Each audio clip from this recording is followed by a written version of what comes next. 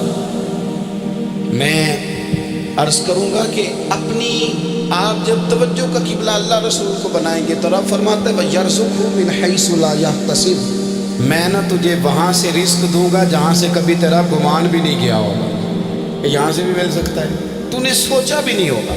بخاری شریف میں حدیث ہے، حضرت جابر ابن عبداللہ فرماتے ہیں نبی پاک صلی اللہ علیہ وسلم نے 300 لوگوں کا ایک لشکر روانہ کیا کسی مہم کے لیے، کسی جہاد کے لیے۔ حضرت ابو عبیدہ بن جراح رضی اللہ تعالیٰ عنہ امیر لشکر تھے۔ فرماتے غربت اتنی زیادہ تھی، بھوک اتنی زیادہ تھی کہ ایک ایک کھجور دن میں ایک وقت کھانے کو ملتی تھی، اور کچھ دن ایسے آئے کہ اب کھجور بھی نہیں مل رہی۔ فرماتے اتنی زیادہ بھوک لگی مجاہدین کو 300 بندہ پتے کھا کے گزارا ہونے لگے۔ یہ بخاری میں موجود ہے۔ آپ فرماتے ہیں کہ دریا کے کنارے ہمارا پڑاؤ تھا، ٹھہراؤ تھا، جب بھوک سے نڈھال ہو گئے نا وَيَرْزُقْهُ مِنْ حَيْثُ لَا يَحْتَسِبُ، اللہ وہاں سے روزی دیتا ہے، گمان بھی نہیں ہوتا۔ فرماتے ہیں ایک مچھلی اللہ تعالیٰ نے دریا کے کنارے بھیجی، فرماتے ہیں وہ تھی تو مچھلی پر پہاڑ جتنی تھی۔ بخاری میں لفظ ہیں، حضرت جابر ابن عبداللہ رضی اللہ تعالیٰ عنہ فرماتے ہیں 300 آدمی 18 دن تک اس مچھلی کو کھاتے رہے، مچھلی ختم ہی نہیں ہوئی۔ مچھلیاں نہیں، مچھلی کہتے ہیں 18 دن 300 بندہ کھاتا رہا، مچھلی ختم ہی نہیں ہوئی۔ اور فرماتے ہیں کہ اس کی ہڈی نکال کے، کانٹا کہیں گے آپ اپنی زبان میں، کہتے ہیں وہ نکال کے نا تو اس کو کھڑا کیا نا جب، تو اونٹ کجاوے سمیت اس کے بیچ سے گزر جاتا تھا، 2 اس کے کانٹے جوڑے۔ فرماتے ہیں وہ اس کا گوشت ہم کھاتے تھے اور اس کی چربی بطور تیل کے ہم جسموں پہ ملتے تھے، بیماروں کو اس سے سکون آتا تھا، تندرستی شفا ہوتی۔ فرماتے ہیں ہم کھایا بھی ہم نے، اور کچھ لے کے ہم مدینے بھی گئے، اور قربان جائیں نبی پاک نے بھی اس میں سے کھایا۔ ہم نے عرض کی حضور یہ معاملہ کیا ہے، یہ ماجرا کیا ہے؟ تو محبوب نے فرمایا تمہارے پاس غذا نہیں تھی، رب نے تمہارے لیے بندوبست کیا ہے، اللہ نے تمہیں دیا ہے۔ مکان شروع کر لیا ایک صاحب نے، وہ مکان بنانے لگے، آپ وہ حساب لگا رہے ہیں، کہتے ہیں میرے پاس اتنے پیسے ہیں، اتنے میں نے فلانے دوست سے کہنا ہے اس نے دے دینے، اتنے فلانے رشتہ دار سے کہنا ہے اس نے دے دینے، اتنے فلانے سے کہنا ہے اس نے دے دینے۔ یہ ساری کاپی بنا کے مکان شروع کر لیا۔ جو روز کہتا تھا نا کوئی حکم ہویا تھے دسی، سب سے پہلے اس کو کہا میاں پیسے چاہیے، وہ کہندا ہو کل ہی منڈا ٹوریا، کہتے تو پرسوں دس تے لب جانے سن۔ میں آپ کو اپنے تجربے کی بات بتا رہا ہوں۔ جن لوگوں کا خیال ہوتا ہے نا کہ آپ سٹارٹ کریں فلانا کام، ہم آپ کے ساتھ ہیں، اللہ کا ہی کوئی نظام ہے، وہ بالکل بھی نہیں ساتھ ہوتے۔ لیکن ایسا نہیں ہے کہ کوئی ساتھ نہیں ہوتا، اللہ تعالیٰ بڑے اسباب پیدا کرتا ہے، وہاں سے دیتا ہے جہاں سے گمان بھی۔ ہمارا یہ ذہن بن جاتا ہے ہم ساری اپنے حساب سے چلتے ہیں، اتنے رشتہ داروں سے، اتنے کون آپ کے ساتھ چلے گا، سوال ہی نہیں پیدا ہوتا۔ یہ سارے کام چھوڑ کے سب سے پہلے 2 رکعتیں پڑھو، اپنے رب کی بارگاہ میں، رسول کائنات کی بارگاہ میں گزارشات اور استغاثے پیش کرو، وہاں سے خیر طلب کرو۔ دنیا دار کیا دیں گے، کیا دے سکتے ہیں، کیا حیثیت ہوتی ہے کسی، اللہ کہتا ہے وہاں سے دوں گا۔ تو جو اللہ مال دے وہ لینا چاہیے کہ رشتہ داروں کا مال دیکھنا چاہیے؟ جو اللہ دے وہ لینا چاہیے کہ سیٹھوں نوابوں کی جیبیں دیکھنی چاہیے؟ جو اللہ دے وہ قبول کرنا چاہیے یا دیکھنا چاہیے کون سا آدمی کہاں پہنچ گیا؟ چھوڑو، اپنی مٹی پہ چلنے کا سلیقہ سیکھو۔ کسی کے سنگ مرمر پہ چلو گے تو پھسل جاؤ، پھسل جاؤ۔ اس پر ایک اور بات عرض کر دوں، صحیح بخاری سے، مسلم سے ایک اور بات۔ کچھ چیزیں ایسی ہیں جن سے اللہ کی مدد آتی ہے، مدد ملتی ہے۔ ایک چیز ان میں سے ایسی ہے جس سے بہت مدد نازل ہوتی ہے، وہ ہے کہ جب رب آپ کو دے نا تو پھر آپ بھی اس کے رستے میں دیں، پھر مدد آتی ہے، پھر اور آتا ہے۔ بخاری مسلم میں حدیث ہے، یہ زیادہ ہی توجہ طلب عمر ہے، اس پر آپ غور کریں گے۔ حضرت ابو ہریرہ فرماتے ہیں کہ نبی پاک علیہ السلام نے فرمایا ایک شخص نے بادلوں کے اندر سے آواز سنی کہ فلاں آدمی کا کھیت اور باغ خشک ہو گیا ہے، وہاں برسو اور اس کے کھیت کو سیراب کرو۔ وہ بڑا حیران ہوا کہ بادل سے آواز آ رہی۔ پھر اس نے دیکھا کہ ایک پہاڑی پر بارش ہوئی، وہ بادل وہاں برسا، پھر نالیوں سے ہوتا ہوا پانی ایک طرف چلا تو اس نے آواز سنی کہ حضور بیان کر رہے ہیں، وہ بھی پیچھے پیچھے چلا کہ پانی کدھر جا رہا ہے۔ اس نے جا کے دیکھا کہ ایک مقام پہ ایک باغ کو وہ پانی لگ رہا ہے اور ایک آدمی وہ پانی لگا رہا ہے۔ اس نے اس سے پوچھا تیرا نام کیا ہے؟ اس نے کہا کیوں؟ کہنے لگا بتا نا۔ اس نے نام بتایا تو کہنے لگا یہی تو وہ نام ہے جو میں نے بادلوں کے اندر سے سنا ہے کہ فلاں کے کھیت کو پانی دے دو۔ اس نے کہا یار تو کیا عمل کرتا ہے کہ اسپیشل تیرے لیے بارش برسے؟ یہ بخاری پڑھ رہا ہوں، سیاستہ سے حدیث سرچ کر رہا ہوں۔ اس سے پوچھا تو کیا کام کرتا ہے کہ جناب اللہ تبارک و تعالیٰ کا حکم کرم آیا کہ خاص تیرے لیے پانی برسے اور تیرے کھیت کو سیراب کرے؟ تو اس نے کہا چھوٹا ذمہ دار ہوں، پر جب فصل اگتی ہے تو 3 حصے کرتا ہوں، ایک حصہ اپنے بال بچوں پہ بہن بھائیوں پہ خرچ کرتا ہوں، ایک حصہ پورا اور ایک حصہ دوبارہ کاشتکاری پہ لگاتا ہوں، اور تیسرا حصہ خالص میں نے مسکینوں، یتیموں اور غریبوں کے لیے رکھا ہوا ہے۔ وہ جو تیسرا حصہ اللہ کرے آپ سمجھیں، وہ رب کے بندوں پہ تیسرا حصہ خرچ کرتا ہے نا، تو کریم مالک نے فرمایا جہاں سے غریب کا حصہ جاتا ہے وہ کھیت خشک نہیں رہنا چاہیے، وہ جہاں سے مسکین روٹی کھاتے ہیں وہ خشک نہ رہے، جہاں سے یتیموں کو کچھ آتا ہے کہیں اس کی فصل رہ نہ جائے۔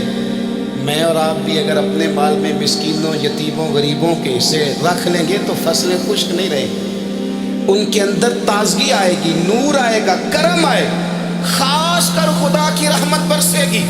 مدد اللہ سے چاہیں، اپنی توجہات کا مرکز رب رسول کی ذات کو بنائیں، پھر آپ محسوس کریں گے کہ بڑی جلدی اللہ تعالیٰ کی مدد آنے لگی ہے۔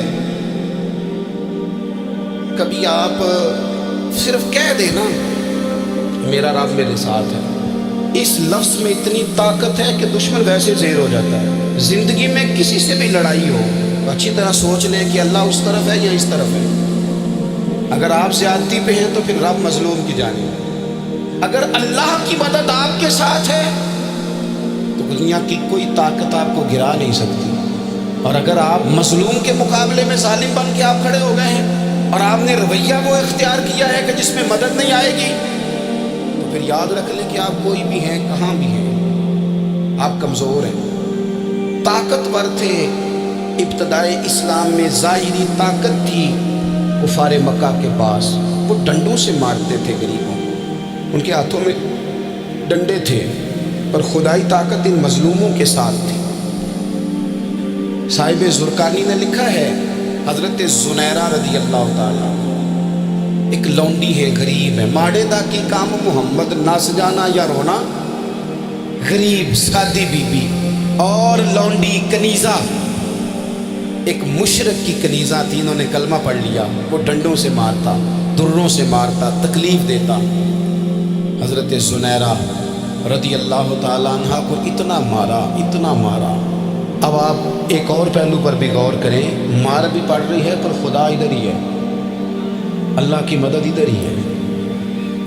رب کہتا ہے کہ پہلے تو صبر کرنا، ان اللہ مع الصابرین، تو صبر کرے گا تو پھر رب کی معیت ملے گی، ذرا ٹھہرنا، تو تھوڑا ڈٹنا۔ ان الذین قالوا ربنا اللہ ثم استقاموا تتنزل علیہم الملائکہ، تو کہے اللہ میرا رب ہے، پھر تو پہلے ڈٹ، پہلے تو نے ڈٹنا ہے۔ ثم استقاموا، جو ڈٹ گیا، تتنزل علیہم الملائکہ، ڈٹنے والے کے لیے مدد آتی، پہلے تھوڑا ٹھہرنا پڑتا ہے، پہلے تھوڑا صبر کرنا پڑتا ہے، حوصلہ کرنا پڑتا، اس کے بعد مدد آتی۔ مار پڑ رہی ہے، مارا جا رہا ہے حضرت زنیرہ کو، ان کا مالک جو ہے ظاہری آقا وہ مار رہا ہے، یہ کنیزہ ہے، ماں اتنا مارا، اتنا مارا، ان کی بینائی چلی گئی، نظر آنا بند ہو گیا۔ ابو جہل آیا اور کہنے لگا زنیرہ دیکھا نا ہمارے بت تیری آنکھیں لے گئے، معاذ اللہ، لات و منات ہمارے بتوں نے تجھے اندھا کر دیا۔ اب ایسا نہیں ہے کہ بی بی روتی جا رہی ہے، روتی جا رہی ہے، مایوسی مایوسی، معاذ اللہ، پریشانی، غریبی بڑی ہے، پوچھنے والا کوئی نہیں، یہ باتیں نہیں۔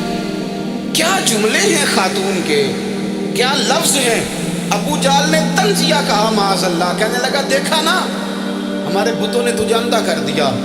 تو جناب زنیرہ آنکھوں کی بینائی گئی ہے، رات کو گئی ہے، دکھ ابھی تازہ ہے، لیکن اللہ پہ جو توکل ہے، اپنے مالک سے جو رشتہ ہے، وہ اتنا مضبوط ہے، اتنا طاقتور ہے، اس میں اتنی گہرائی ہے کہ حضرت زنیرہ بول کے نا اتنی قوت سے بولی، اتنی طاقت سے بولی کہ پورے کفر پر لرزہ طاری ہو گیا۔ فرمانے لگی تمہارے بتوں کی کیا اوقات ہے کہ میری بینائی لے جائیں، یہ میری رب کی حکمت کا تقاضا ہے۔ جب تک اس نے چاہا زنیرہ دیکھتی رہی، اور جب اس نے چاہا زنیرہ کی آنکھوں کی بینائی چلی گئی، اور اگر وہ چاہے گا نا تو بینائی واپس بھی کر دے گا۔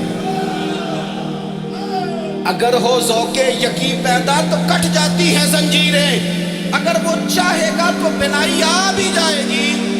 حضرت زنیرہ نے رات کو یہ لفظ کہے، ابو جہل اور سارے کفار ڈر کے سن کے چلے گئے۔ آپ اطمینان سے آ کے بستر پہ سوئی، جب سویرے اٹھی تو اللہ نے آنکھوں کی روشنی واپس کر دی۔ آنکھوں کی اب چھڑی پکڑی ہے، بازاروں میں گھومتی ہے، کہتی ہیں بلاؤ کدھر ہے تمہارے نات و منات، دیکھو میرے رب نے روشنی واپس کر دی۔ آ کر میرے ساتھ ادھر آ، ستمگر ہنر آزمائے، تو تیر آزما ہم جگر آزمائے۔ بیمار لوگوں یاد رکھو، کہہ دیا ڈاکٹر نے کہ تو بڑا بیمار ہے، تو بڑا کمزور ہے، یہ ہو گیا وہ ہو گیا، تو ڈاکٹر اپنے علم کے مطابق بات کر رہا ہے، ہوگا تو وہ جو میرا رب چاہے گا۔ کمزور ہو جانا، پریشان ہو جانا، تکلیف میں آ جانا، پتہ نہیں بات ہو گئی ہے تو جانے کیا ہو جائے گا۔ اپنی زندگی کے اندر اپنے رب سے رشتہ مضبوط کریں، رسول کائنات سے رشتہ مضبوط کریں، اللہ والوں سے رشتہ مضبوط کریں۔ حضرت زنیرہ نے پیغام دیا کہ زندگی میں جو جینا چاہتے ہیں تو وہ رب کا نام لے کے جی سکتے ہیں، جو اپنی زندگی میں خوشیاں دیکھنا چاہتے ہیں تو رسول اللہ کے نام پر خوشیاں دیکھی جا سکتی ہیں۔ توکل کی بنیاد پر بندہ خوشیاں لے سکتا ہے، اور اگر انسان میں توکل نہیں ہے تو پھر وہ اس کالے جادو سے بھی ڈر رہا ہے، وہ نیلے سے بھی ڈر رہا ہے، وہ پیلے سے بھی ڈر رہا ہے، وہ فلانے سے بھی ڈر رہا ہے، وہ میرے خلاف فلانا رشتہ دار سازش کر رہا ہے تو ڈر رہا ہے، فلانا میرے بارے میں یہ کر رہا ہے تو ڈر رہا ہے، وہ پتہ نہیں دنیا ادھر ہو جائے گی تو کیا ہو جائے گا، اٹھ باندھ کمر کیوں ڈرتا ہے، پھر دیکھ خدا کیا کرتا ہے۔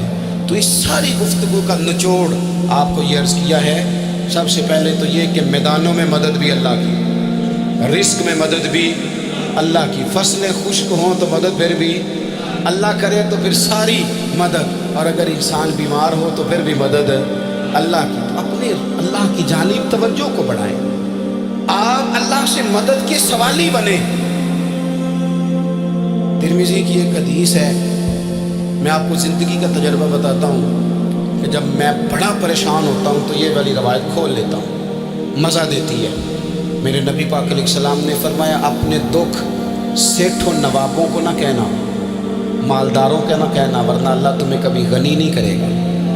فرمایا اپنے دکھ اپنے رب کی بارگاہ میں عرض کرنا، جلدی کرے یا دیر سے کرے اللہ تمہیں لوگوں سے بے نیاز کر دے گا، اللہ تمہیں غنی کر دے گا۔ رات کو بیٹھو نا اس کی بارگاہ، اسے دکھڑے سناؤ، چھوٹی چھوٹی باتیں۔ حضور نے فرمایا نمک بھی مانگو تو رب سے مانگو، چھوٹی چھوٹی بات سے شروع کرو نا۔ جب بندہ شروع کرتا ہے نا چھوٹی چھوٹی چیزیں تو بڑی ساری چیزیں یہ اس طرح ہوتا ہے جیسے بندہ رب سے گفتگو کر رہا ہے، مالک مجھے یہ چاہیے، مالک میں یہاں کمزور ہوں، اللہ میں یہاں پریشان ہوں۔ آپ یہ کر کے تو دیکھیں، لمبی لمبی دعائیں مانگ کے تو دیکھیں، اس کے حضور جڑ کے تو دیکھیں، آپ دیکھیں کہ راحت کتنی ہے، سکون کتنا ہے۔